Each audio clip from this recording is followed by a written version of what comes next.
Today I want to go through and just kind of show some of the bags and stuff that I use for any kind of positional shooting or bench shooting or anything like that.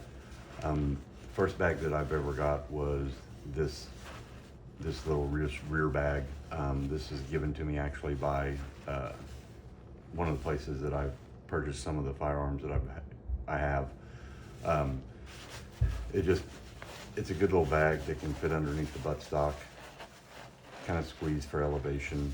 You can use it one of two different ways of just getting in there for the elevation and just ensuring you got a stable shooting position. The next one that I got was this Armageddon Gear Game Changer bag. Now this is a heavy fill. This is really a phenomenal unit just for being able to attach it over the rifle itself to move from position to position. But if you're shooting from, say, a tank trap or something of that manner, just being able to set over there, setting it on there, keeping it from moving, just creating that stable platform for your rifle to balance on, getting it set like that. What I've used it primarily for when not shooting any competitions or anything like that is using it as just a rear rest as well. Then earlier I went and was able to get this. This is also a game changer. This is a medium fill, but this one is a wax bag. So what it does is it grips the platform on tank trap. It grips better, allows just for a sturdier base. It does not have any straps to attach it to the rifle, so it's easier to manipulate and move around. Whether you need it as a rear bag, as a front just bipod, using it as a pinch bag towards the back. Very good for positional shooting.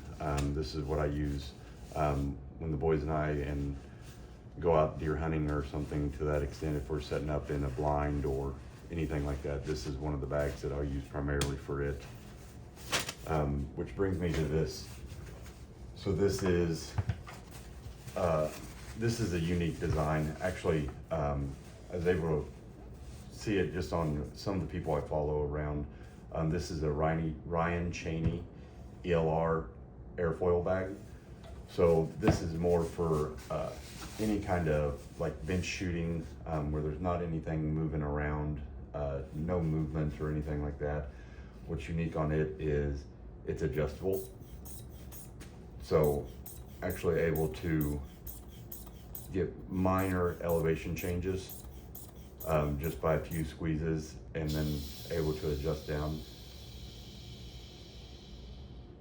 It does have, I've moved it around a lot, so I apologize, but it does have a good crease in there for the rifle to rest on. Working with this and then sleds on your bipod or your front brace really help the recoil on there. Keeps it just free moving rather than recoiling after the trigger pull. A lot of rifles will bounce. This will help on the sliding with the slides on the front bipods. Again, this is a Ryan Cheney ELR. Just a phenomenal guy, been very helpful on just developing some of the 375 Chi-Tac loads that I've done, and just helping to introduce me to a lot of the longer range stuff and things that are needed for that kind of distance. Absolutely love this bag. This is anytime there's any kind of bench shooting or something where you're stable, prone shooting, bench, anything in that kind of manner, this is just a phenomenal bag. Whenever going out shooting with the boys, the youngest, he is very good at pulling the trigger, but getting sighted in struggles a little bit at times, and so reducing magnification on the optic and then using this as a bag to help him get lined up on it rather than him trying to manipulate a rifle that weighs 15-20 pounds. This is really a game changer in that retrospect. very, very sturdy platform. I can't say enough good things about this, but I can definitely tag Ryan in it if anybody's interested more in this type of bag. I can tag him in the post and just send him a message. He's been phenomenal of replying and talking, just to talk about the sports. Very good proponent of spreading good information and just an overall nice guy. So that's all I've got today. Thank you all for listening and have a great day.